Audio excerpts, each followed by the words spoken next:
The sun rose slowly over Rome that morning, but its light did not warm the hearts of the crowd. It was the day the empire would spill the blood of a woman who only ever healed. They dragged her out, Aurelia, bound in chains. Her feet were blistered, her back torn from days of beatings. The guards mocked her. "Where is your god now, healer?" The crowd laughed. Rome was hungry for pain. Sound of crowd cheering, Roman trumpets blaring, chains dragging across stone.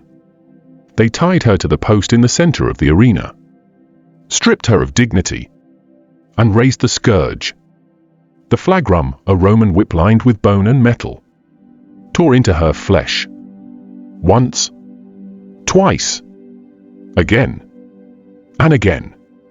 Each strike opened her skin like parchment. Blood spilled.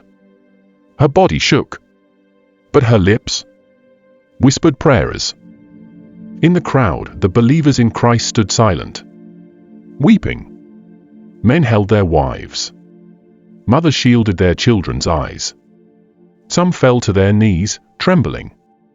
They wanted to shout, to fight, to save her, but they could do nothing. For to speak was to die.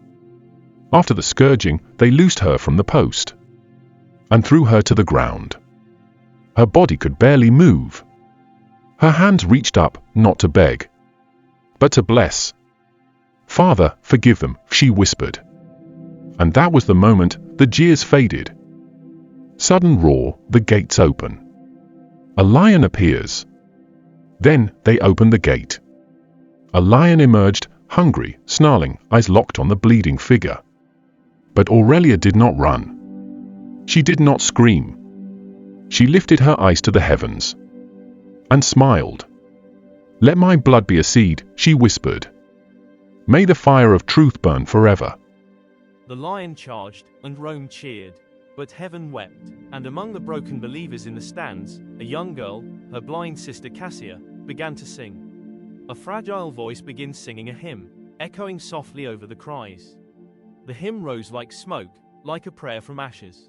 Aurelia died that day, but Rome did not win, because the ones who watched her die became the ones who would never forget. Her blood watered a faith they could not burn. If her story touched you, let it live. Share it, because love like hers is rare, and stories like hers can still set hearts on fire.